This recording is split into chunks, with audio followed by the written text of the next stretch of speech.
음 15장 1절에서 12절 말씀입니다. 신약 174쪽입니다.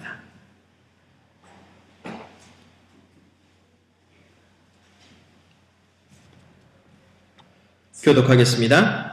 내가 참 포도나무요 내 아버지는 그 농부라. 무릇 내게 있어 과실을 맺지 아니한 아버지께서 그에게 버리시고 무릇 과실을 맺지 아니한 그 과실을 맺게 하려 이를 깨끗게 하시느니라. 너희는 내가 일러준 말로 이미 깨끗하였으니 내 안에 거하나 나도 너희 안에 거하리라. 가지가 포도나무에 붙어있지 아니하면 별로 과실을 맺을 수 없음 같이 너희도 내 안에 있지 아니하면 그러하리라. 나는 포도나무요 너희는 가지니 저가 내 안에 내가 저 안에 있으면 이 사람은 과실을 많이 맺나니 나를 떠나서는 너희가 아무것도 할 수 없습니다.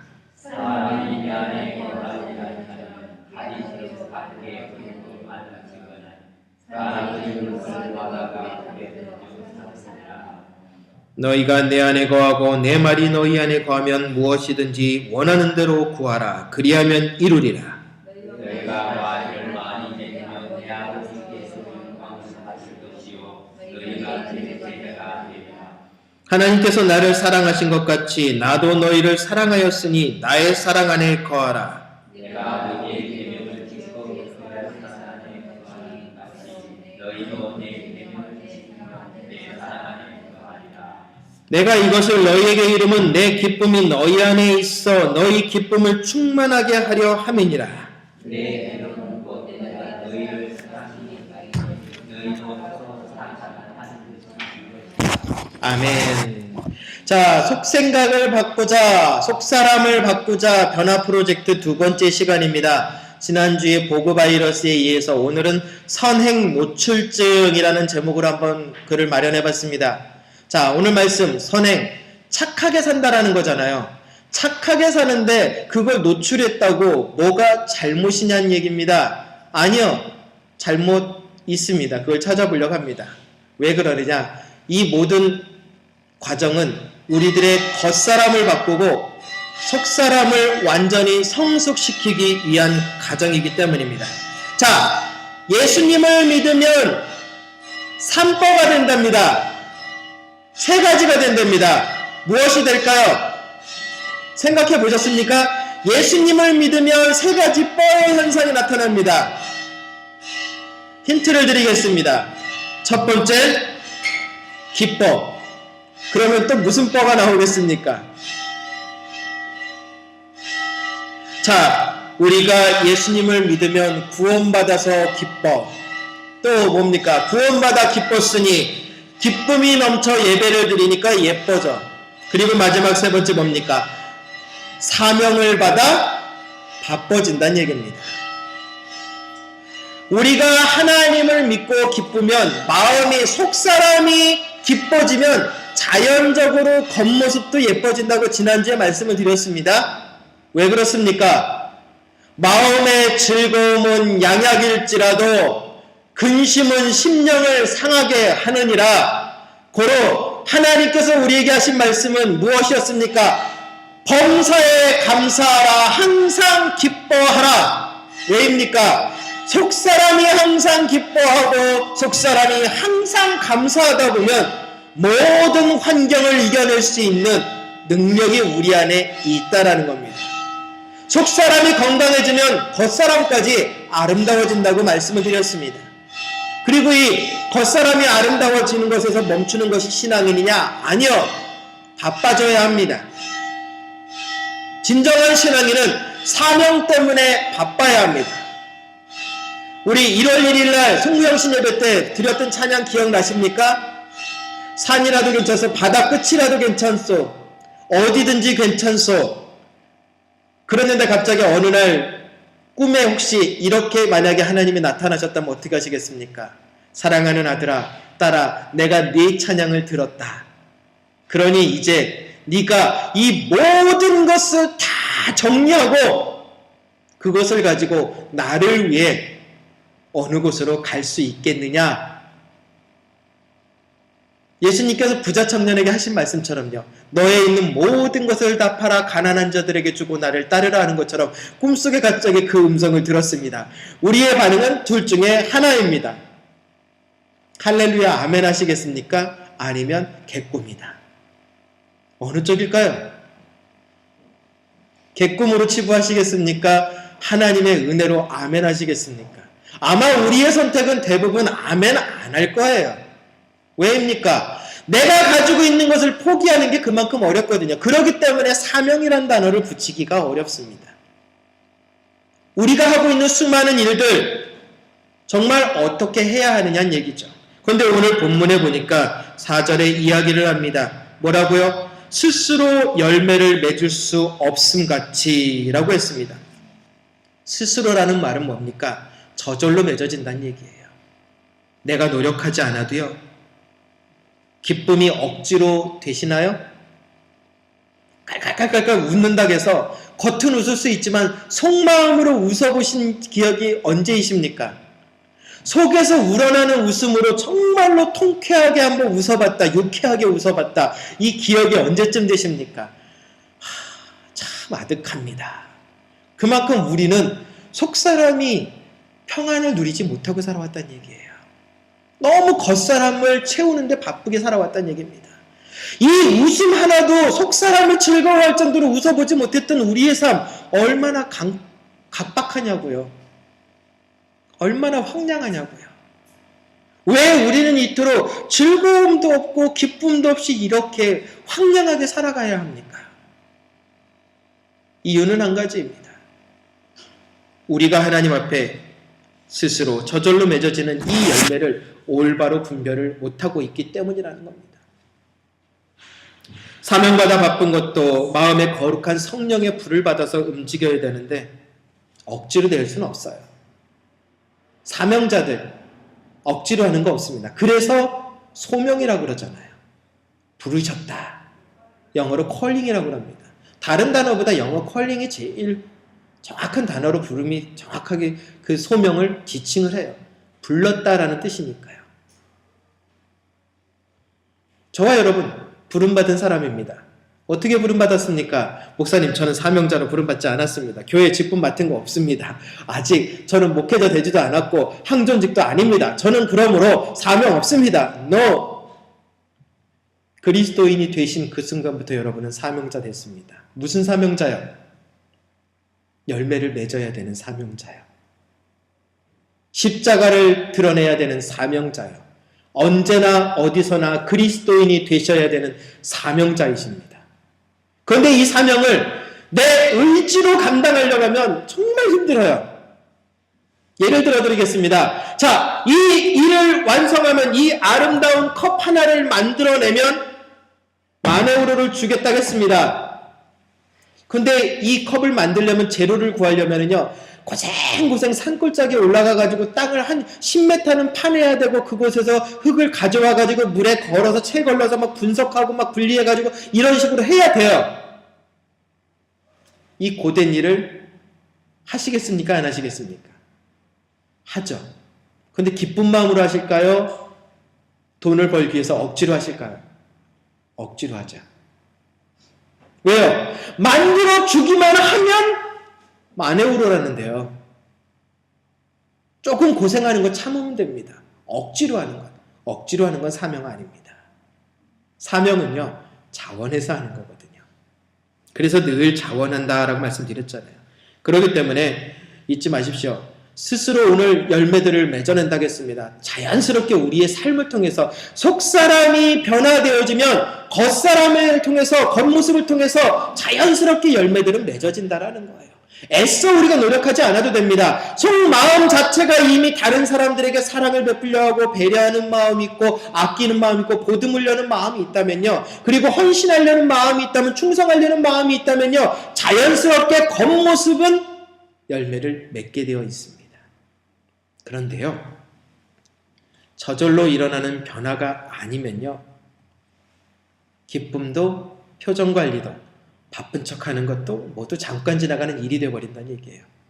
자, 저절로라는 것은 내가 자원해서 하는 거거든요. 그러다 보니까 내 스스로 선택해서 하는 일은 기쁘잖아요. 그렇죠? 그런데 억지로 하는 일은 기쁘지 않습니다. 억지로 하는 일, 다른 사람들 때문에, 이목 때문에 씩 웃으면서 기쁜 척 할 수 있어요. 그러나 그 기쁨의 미소하고 진짜 속에서 우러나는 미소하고 같을까요? 다를까요? 달라요. 우리는 그것을 알아야 합니다. 아무리 바쁜 척해도, 표정 관리를 잘해도 허점이 보일 수밖에 없어요. 왜요? 진심이라는 것이 그 안에 없기 때문입니다. 바로 우리는 그렇게 하나님의 일을 할 때 온갖 충성을 가지고 해야 된다고 하지만 정말 가장 중요한 것이 무엇이냐? 성품의 변화여야 합니다. 속사람이라는 것은 뭐냐? 다시 말하면 성품이에요. 성품이 어떠십니까? 라고 이야기를 할 때, 예, 그분은 인자하십니다. 그분은 덕스러우십니다. 그분은 자애스럽습니다. 성품, 어떤 성품을 가지고 계십니까? 착해지는 것이요. 스스로 열매 맺는 것, 착한 척 한다고 되는 거 아니잖아요. 예수님한테 맺어야 된다겠습니다. 오늘 어땠습니까? 본문에. 우리는 가지입니다. 가지는 누구에게 영향을 받아야 돼요? 줄기에게요. 줄기가 누구입니까? 예수님이요. 예수님에게서 떨어져 나가면 결코 예수님의 열매를 맺어낼 수가 없다라는 얘기입니다. 결국 우리 스스로가 만약에 내가 스스로 무엇을 할 수 있다고 생각하면 이미 내 가지의 뿌리는 줄기에서, 예수님이라는 줄기에서 떨어져 나가 분재되어져 나 혼자 남은 가지가 되어버린 겁니다. 지난주에 말씀드렸잖아요. 보그 바이러스를 말씀드리면서 얘기했잖아요. 나처럼 해봐라 이렇게. 꼬맹이들, 유치부 애들, 인판til 아이들의 그 노래에 있잖아요. 나처럼 해봐라 이렇게 해가지고 그대로 따라하게 하는 거예요. 스스로 분재가 되어져서 내 모습이 아름답다라고 외치는 것. 그것은 성품의 변화가 아닙니다. 자, 병원에 입원한 환자가 퇴원해서 일상에 복귀할 때요. 처음에 죽도 먹고요. 그리고 나서 겨우 일어나 걷다가 다시 밥을 먹고 힘차게 뜁니다. 이런 과정을 겪는 것처럼요. 서서히 그 훈련의 과정이 있습니다. 지난 4년 저희들에게 하나님 수많은 일들을 겪게 하셨고 수많은 과정을 겪어오게 하셨습니다. 자, 갓 태어난 아이한테 밥 먹이면 어떻게 될까요?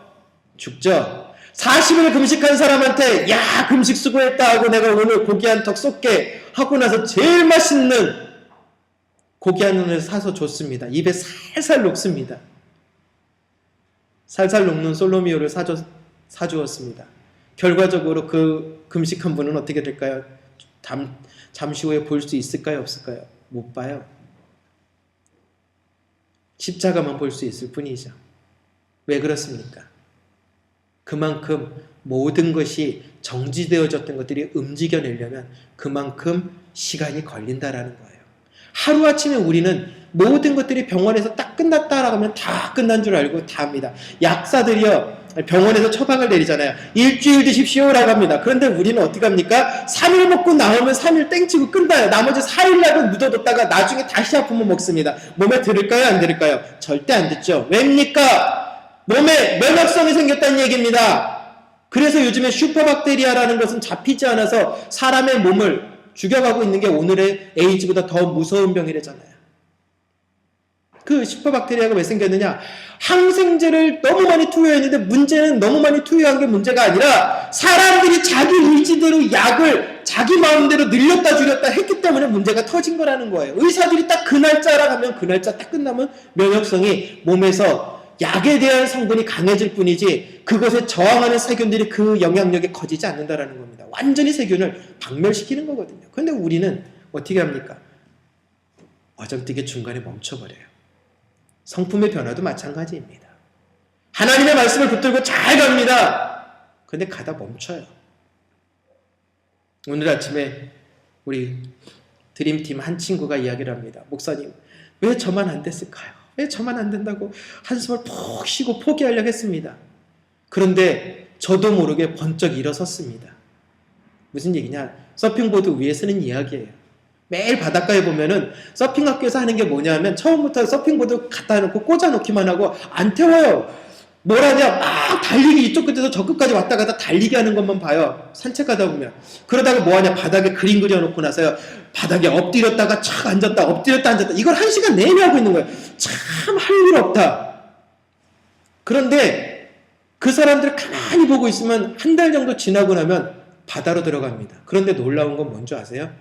그렇게 맨바닥에 엎드렸다가 딱 앉아서 쓰는 장면, 이거를 그렇게 연습하는데 다들 싫어서 그냥 이러고 있어요. 어른들이 짜증난다 이거죠. 빨리 가서 바다에서 가르쳐 달라는 거죠. 근데 그 강사는 절대 안 그러더라고요. 근데 한 달 뒤에 우연찮게 가는데 그 팀들을 그대로 봤어요. 근데 놀랍게도 물이 처음에 가더니 다들 넘어지고 물속에 푼둥푼둥 빠집니다. 근데 조금 이따 중심 잡더니 갑자기 다들 그 서핑보드 위에 번쩍번쩍 올라가요. 오늘 우리 친구에게 물어봤어요. 너는 어떠니? 저도 몰라요. 저도 갑자기 번쩍 제 몸이 올라가서 스대요. 그래서 제가 그랬습니다. 그게 훈련이다. 성품은 그렇게 변하는 겁니다. 우리는 자꾸요, 뭔가를 하루아침에 다 완성하려고 해요.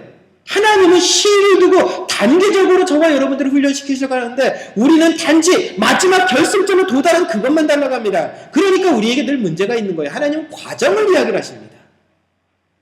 성품이 변하기 위해서 어느 정도의 과정을 겪었느냐는 이야기입니다.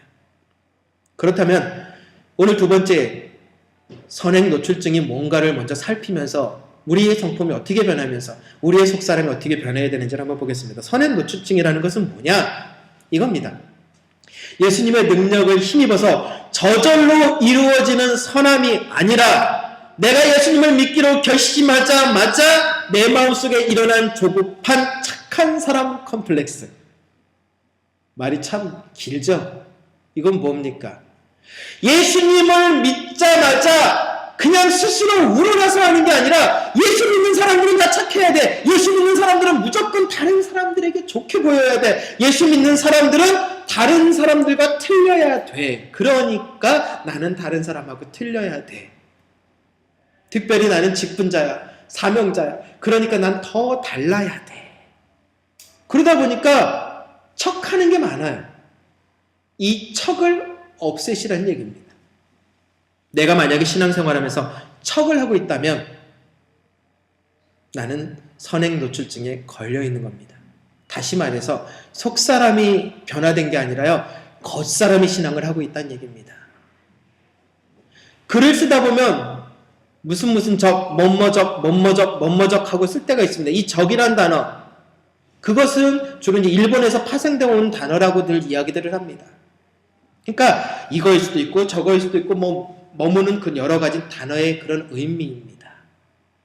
노출증 이것도 마찬가지입니다. 우리가 수많은 일을 합니다. 그러나 이 가슴에서, 잠언을 통해서 우리에게 가르쳐 주시는 건 이 가슴에서 움직이라는 거죠. 그래서 우리에게 하나님은 말씀하십니다. 뭐라고요? 진정한 아름다움은 어디에 있느냐? 내면에 있다라고 성경에 우리 말씀을 하십니다. 올해 제가 뽑은 말씀이에요. 진정한 아름다움은 내면에 있다. 한마디로 말해서 제 내면을 바꾸라는 얘기겠죠. 속사람 프로젝트를 시작하려고 기도했는데 결국은 너부터 속사람이 변하라 라는 말씀으로 저도 받아들이고 아멘 했습니다. 진정한 아름다움은 내면에 있다. 아무리 겉이 번지를 그게 소용한 건, 그게 중요한 것이 아니라 그 가슴 깊은 곳에 하나님의 뜻 안에서 얼마나 우리가 올곧게 서 있느냐를 보자는 얘기죠.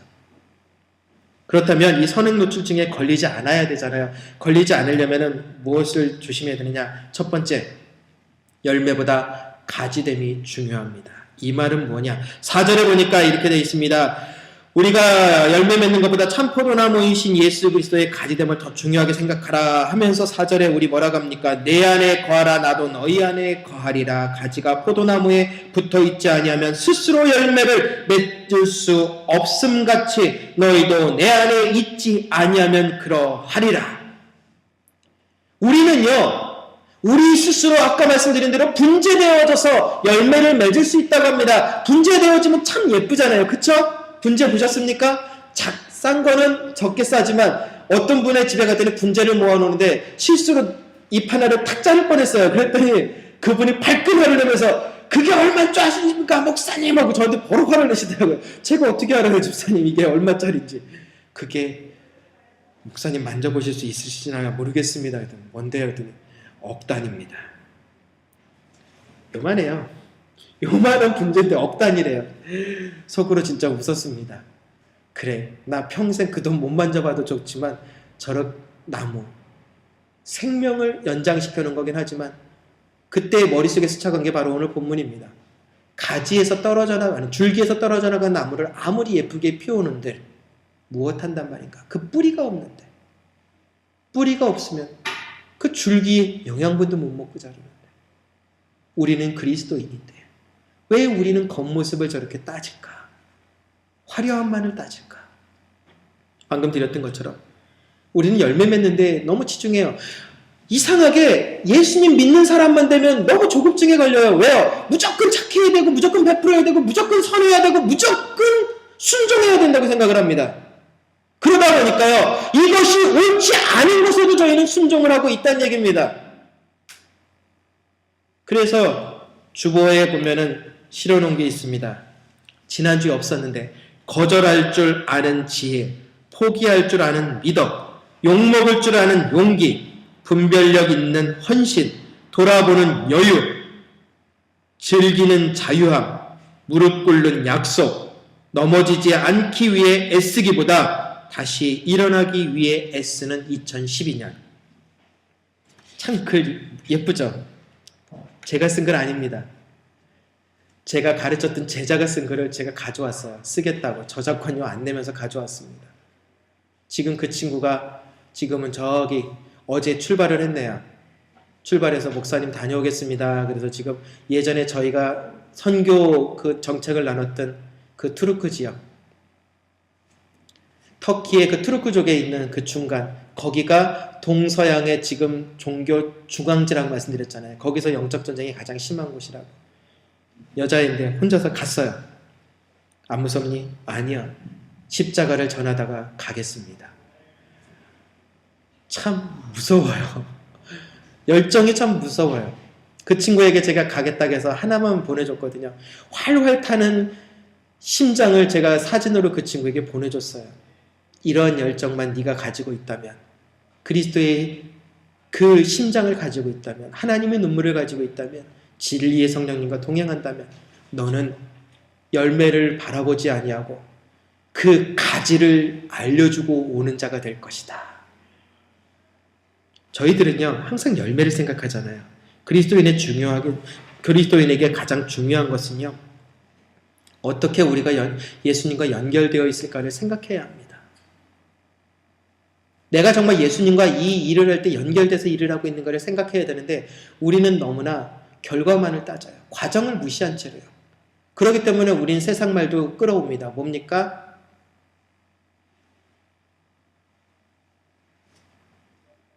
거짓말로도 선을 이룰 수 있다. 과연 거짓말로 선을 이룰 수 있을까요? 없죠. 그래도 그 상황에서는 거짓말을 할 수밖에 없었습니다. 아니요. 그래도 정직한 것이 더 낫습니다.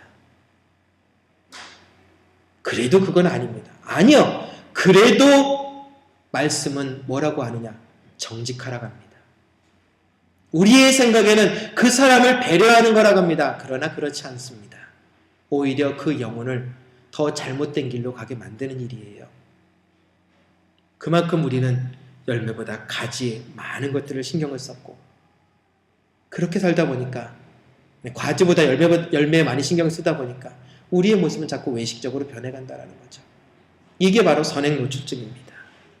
잊지 마십시오. 모든 과정과 시간이 필요합니다.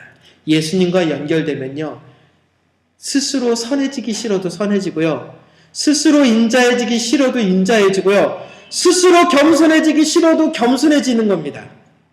근데 우리가 하려고 하니까 그렇게 힘들었던 거예요. 지난 2010년도 하나님의 형상을 회복합시다 라고 하면서 겸손합시다, 진실합시다, 정직합시다 라고 외쳤지만 쉽게 이루어지셨나요? 많은 부분의 변화를 이루긴 했지만 우리 각자가 달성하고 싶은 만큼의 분량은 달성 못했어요. 왜 그랬을까요? 우리가 해보려고 하니까 힘들었던 겁니다.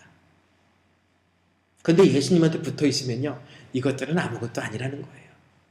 이게 바로 우리가 첫 번째 고쳐야 될 부분입니다. 또한 두 번째, 선행노출증에 걸리지 않으려면 기도의 응답보다 말씀이 중요함을 잊지 마시기 바랍니다. 무슨 말씀이에요, 목사님? 기도의 응답 중요한 거 아닙니까? 기도의 응답이 뭘까요?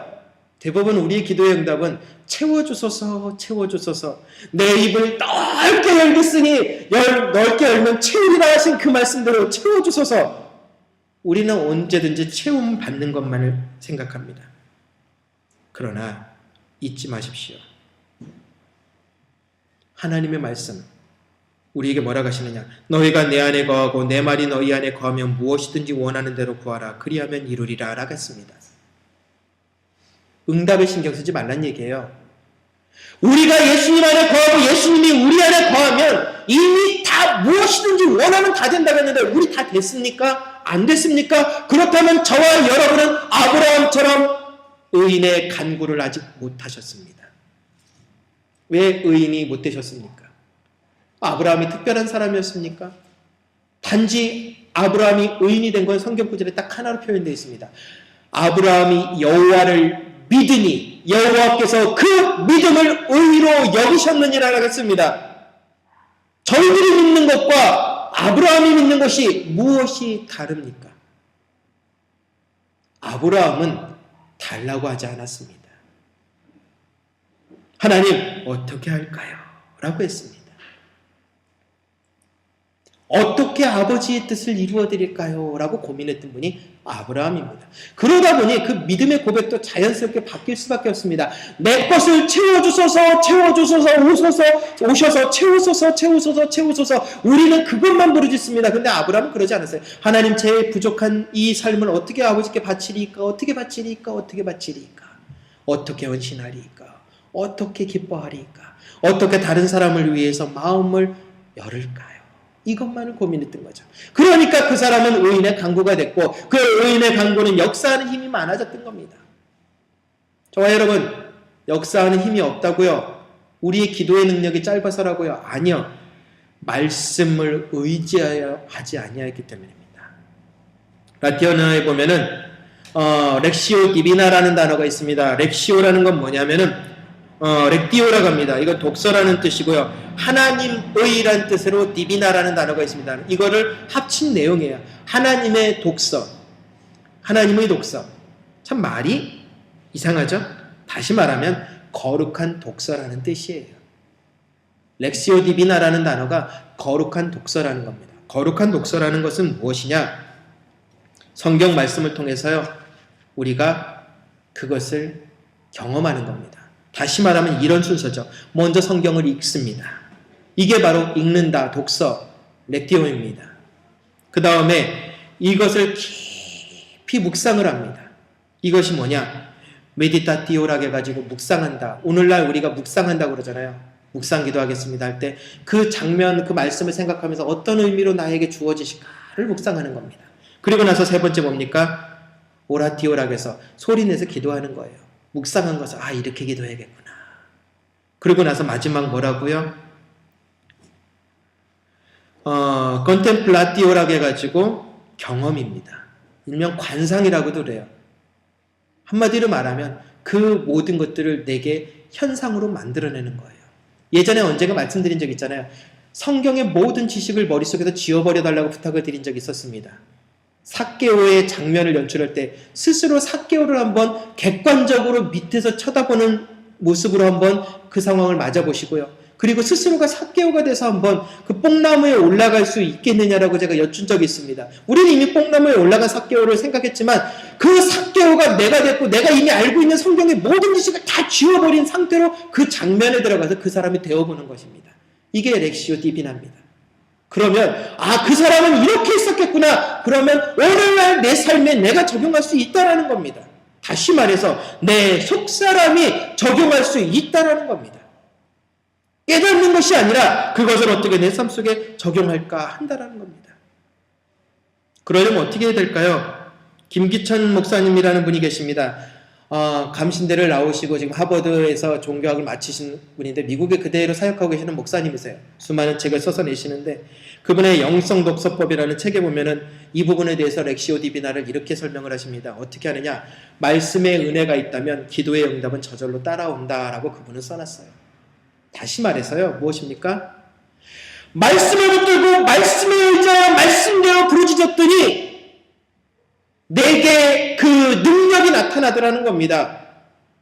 언젠가 말씀드렸잖아요. 아픈 환자들이 있으십니까? 그러면 치유에 관한 구절을 찾아서 하나님 이렇게 치유의 말씀을 주셨는데 이 말씀이 내게 역사하소서라고 부르짖는다면 역사하신다겠잖아요. 그만큼 말씀에 의지하여 기도해야 되는데 우리는 우리의 필요에 의해 기도하라니 코드가 안 맞을 수밖에 없죠. 거룩한 독서라는 건 뭐냐?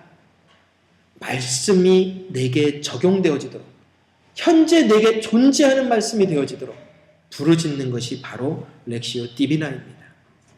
바로 말씀대로 하나님의 말씀을 묵상하는 것대로 산다라는 겁니다. 저와 여러분 묵상하며 살고 계십니까? 2012년 주신 말씀 외우십시오. 매일 외우십시오. 그러면 그것이 왜 나에게 2012년도에 주어졌는지 이유를 아실 겁니다. 작년에 5가지를 주셨었습니다. 전교인에게. 그 5가지의 내용이 정확하게 우리들에게 해당되는 사항이었잖아요. 위로해 줄 것이고 남들이 알아주지 않아도 내가 알아줄 것이고 내가 치유해 줄 거고 내가 회복시켜 줄 것이라는 하나님의 직접적인 손길이었잖아요. 우리 말씀의 은혜가 있다면요. 기도의 응답은 저절로 따라오는 것 잊지 마시기 바랍니다. 우리가 신앙생활하면서 중요하게 생각해야 됩니다. 말씀이 육신이 되어 우리 가운데 거하심에 우리가 그의 영광을 보니 아버지의 독생자의 영광이요 은혜와 진리가 충만하더라 라고 요한복음 1장 14절에 말씀하고 있습니다. 다시 말하면요. 이 말씀이 우리의 삶이 되면 열매들은 자연스럽게 맺어진다는 얘기예요. 억지로 선행할 필요 없다는 얘기입니다. 말씀이 내게 육신이 돼서 임한 그 예수님이 내 삶 속사람을 바꿔놓으시면요. 자연스럽게 미소 지어지게 되고요. 자연스럽게 행복하게 되고요. 자연스럽게 모든 사람들에게 기쁨을 나눌 수 있게 된다는 얘기입니다. 다시 말해서요. 굿보다 갓에 초점을 맞추시라고요. 좋은 것에 초점 맞추지 마십시오. 하나님께 초점 맞추십시오. 좋은 것이 중요한 게 아닙니다. 좋은 게 좋은 겁니다. 아니야. 하나님이 중요합니다. 좋은 게 좋은 것은 세상 법칙입니다. 아까 주보 맨 앞에 있던 그 글귀처럼 제자가 그 글을 써서 자기가 한 해를 되돌아봤던 글이에요. 2011년도를 이렇게 돌아봤던 나하고 썼던 글인데 그 글을 접하는 순간 가슴이 쾅 하고 막혀오더라고요. 야 제자야. 사랑하는 딸아, 너는 이렇게 지냈는데 나는 뭐니? 뭐라니요? 초등학교 3학년 때 만나서 지금까지 가르쳐 주신 목사님이 그 말씀하시면 저는 뭐가 됩니까? 1월 달에 제가 그곳에 가서 선교를 하려고 하는데 지금 그 말씀을 하시면 저는 어떻게 하라는 얘기입니까? 오히려 반문을 하더라고요. 그래서 미안하다 그랬어요. 근데 중요한 건 그겁니다. 우리는 갓보다 굿에 치우치고 삽니다. 그러다 보니까 어떻게 되고 있습니까? 굿에 집중하는 교인들의 특징, 착한 여자 컴플렉스, 착한 남자 컴플렉스, 인자한 컴플렉스, 사랑 많은 컴플렉스. 참 표정 관리하기 힘드시잖아요. 그렇죠?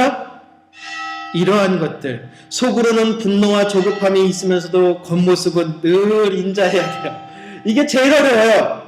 속에서 우러나는 웃음을 웃기가 우린 너무나 힘들다고요. 왜 이렇게 우리가 변했느냐는 이야기입니다. 결국은 우리는 그 가지에 붙어있지 못했기 때문입니다. 줄기에 붙어있지 못했기 때문이에요.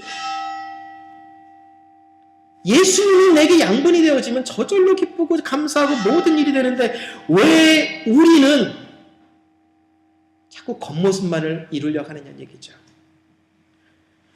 하나님께 영광을 돌리는 것은 착한 행실로 할 수 있지만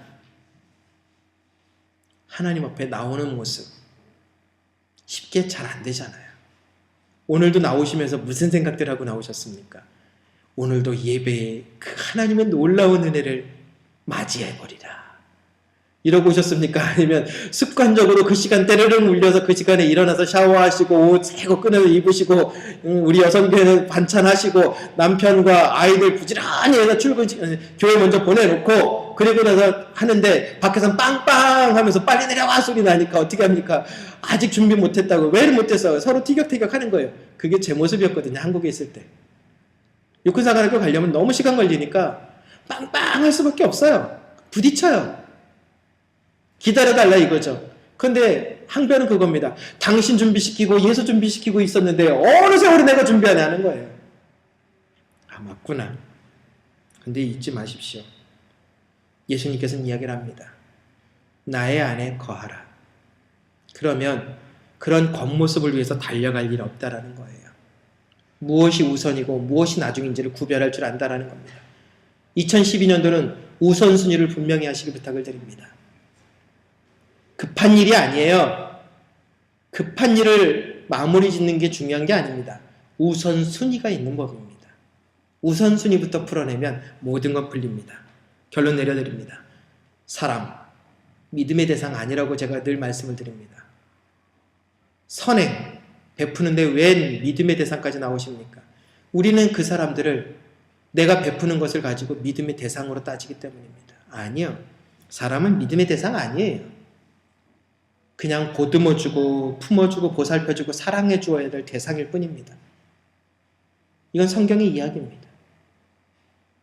믿음의 대상은 누구라고요? 하나님이요. 그런데 뒤바뀌어 있어요. 말씀드렸잖아요. 사람들에게 자꾸 인정받으려고 한다면 그 사람들이 내 믿음의 대상인 거예요. 왜 사람들을 의식하십니까? 왜 우리는 선행 컴플렉스에 이 노출증에 걸려 살아야 되냐는 얘기입니다. 2012년도 벗어던져 주시기 부탁드립니다. 과감하게 벗어던지고 속사람이 정말 우러나서 자원해서 기쁨으로 정말 여태까지는 내가 형식적이고 외식적인 모습으로 했지만 이제부터는 진심으로 한번 해보십시오. 그러면 변합니다. 진심 앞에 무릎 꿇지 않는 거 없습니다. 예수님이 그렇게 하셨기 때문입니다. 예수님은요, 이 십자가를 진심으로 받아들이셨거든요. 저와 여러분도 예수님의 제자라면, 그 사랑 안에 거하길 원한다면 그렇게 행하라고 하시는데, 그렇다면 우리도 당연히 그렇게 행해야 하지 않겠습니까? 2012년 속사람 변화 프로젝트 두 번째입니다. 내가 너희를 사랑한 것 같이 너희도 서로 사랑하라. 이웃을 내 몸처럼 사랑하라. 겉모습이 아니라, 형식이 아니라 속사람으로 진심으로 사랑하고 보듬고 다듬으라. 다스리라가 아닙니다. 잘 다독이라는 겁니다. 이럴 때 진정한 하나님의 역사는 저와 여러분을 통해서 이 땅에 다시금 아름다운 꽃을 피울 줄 믿습니다. 거룩하신 하나님 감사합니다. 우리들의 생각과 우리들의 마음을 드립니다. 하나님의 영광의 나라를 사모하며